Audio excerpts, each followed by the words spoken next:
ఇప్పుడు మనం పుష్ప మూవీ ఉంది ఎగ్జాంపుల్. పుష్ప అల్లు అర్జున్ గారిది మాస్ యాక్షన్ చూడండి అని అంటారు. చిరంజీవి గారి మూవీ ఉంది అని డాన్స్ చూడండి, యాక్షన్ చూడండి. బాలకృష్ణ గారి ఉంది, యాక్షన్ చూడండి. ఇప్పుడు భలే ఉన్నాడు మూవీలో రాష్ట్రంలో తేడా గెటప్ ని చూడండి అంటారా? కామెడీ టైమింగ్ అండి. రాజస్థాన్ గారి నుంచి మనం ఎక్స్పెక్ట్ చేసింది ఫైట్స్ అవన్నీ అవసరం లేదు.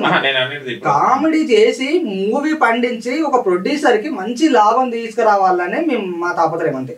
ఎందుకంటే నేను ఒక షార్ట్ ఫిలిం చేసిన, ఒక short film 10 minute short film 3 days చేసినాం.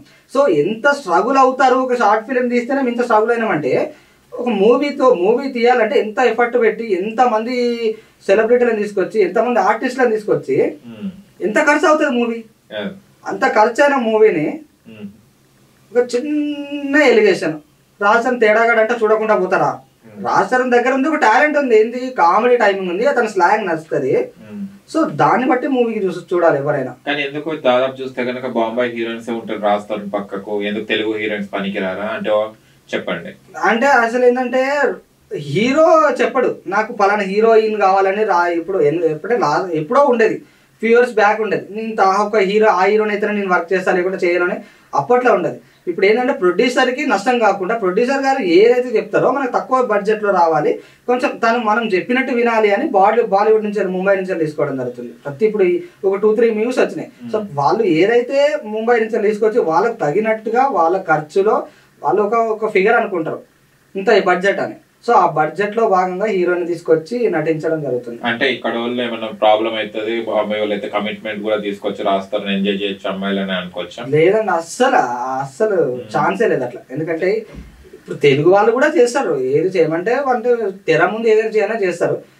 కొంచెం ముంబై వాళ్ళైతే కొంచెం మనకు ఒక్క అమ్మాయిని ఎన్ని సినిమాలలో ఒక్క అమ్మాయి పేరు చెప్పండి, తెలుగు అమ్మాయి పేరు మీ రాష్ట్రంలో నటించిన హీరోయిన్. నాకు హెబ్బా పటేల్ గారు అంటే క్రష్ అండి. ఎందుకంటే నేను చాలా ఫాలో అవుతాను హెబ్బా పటేల్ గారిని. హెబ్బా పటేల్ అంటే చాలా నాకు బాగా ఇష్టం.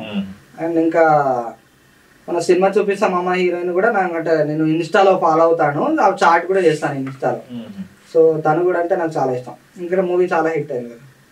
ఇన్ని మూవీస్ లో ఒక్క తెలుగు హీరోయిన్ లేదు, తెలుగు అమ్మాయి లేదు. మీరు రాష్ట్రం చేసిన అంటే ఒక తెలుగు అబ్బాయి ఉంటే కనీసం ఒక మూవీ అన్న తెలుగు అమ్మాయికి ఛాన్స్ ఇవ్వాలి. అది producer decide.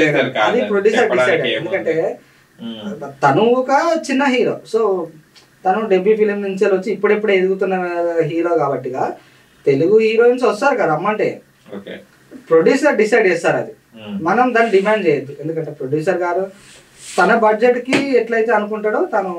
Hebah Patel crush అని అన్నారు కదా, కుమారి 21F ఓకేనా? దాని మీద అంటే రొమాన్స్ సీన్ రాస్తారు ఉంది, రొమాన్స్ అవన్నీ హాట్ సీన్స్ చేసి క్రష్ అయ్యారా లేకుంటే ఆమె చూడంగానే క్రష్ వచ్చిందా? లేదండి, అసలు ఆ మూవీ వేరే హార్ట్ టచ్ అయ్యేలా ఉంటది. అవి రొమాన్స్ అనేది నెక్స్ట్ టైం కానీ తను లాస్ట్ లో కొంచెం ఫైనల్ టచ్ లో ఏమంటే బాగుంటది మూవీ. తను ఫ్రెండ్స్ ఇట్లా చేసినాక కూడా రాజస్థాన్ మ్యారేజ్ చేసుకొని తనకు ఒక లైఫ్ ఇచ్చి ఉంటారు కదా, మంచి టచ్ ఉన్న మూవీ. మళ్ళీ మంచి డైరెక్టర్ సుకుమార్ గారు, చాలా బాగుంటది ఆ మూవీ. చూసినప్పుడు రాజస్థాన్ బాగా రొమాన్స్ చేస్తుండే అనుకున్నారా యాక్షన్ తో పాటు? అంటే ఇంతకుముందు ఏమో చిన్నగా అంటే కుమార్ అంటే దాంట్లో ఉయ్యాలు చెప్పాలని నార్మల్ గా చిన్న పిల్లల లాగానే చేస్తాడు అది అంతా. దీనిలో వచ్చేసరికి మెచ్యూర్ క్యారెక్టర్ కదా అది. రాజస్థాన్ మంచి రొమాన్స్ చేస్తుంటారు మనం ఆ భయ్యా అని అనుకున్నావా? ఎవరైనా అనుకుంటారు. ఎందుకంటే నా హీరో అన్ని రకాల్లో నటించాలి, అన్ని భాగాలలో అంటే తను యాక్టింగ్ చేయాలి. యూత్ కనెక్ట్ ఎలా అయితే యూత్ కనెక్ట్ అవుతుందో, నాకే కాదు యూత్కి ఎలా కనెక్ట్ అవుతుందో అట్లా ఉండాలి అనుకుంటా. సో యూత్కి అదే నడుస్తుంది కదా. ఇప్పుడు ఒక అర్జున్ రెడ్డి లాంటి మూవీ అట్లా ఐస్ వేసుకొని హిట్ అయింది. అది ఈ మధ్యలో మళ్ళీ రాష్ట్రంగా ఐస్ ఏమైనా వేసుకునే ఛాన్సెస్ ఓకే.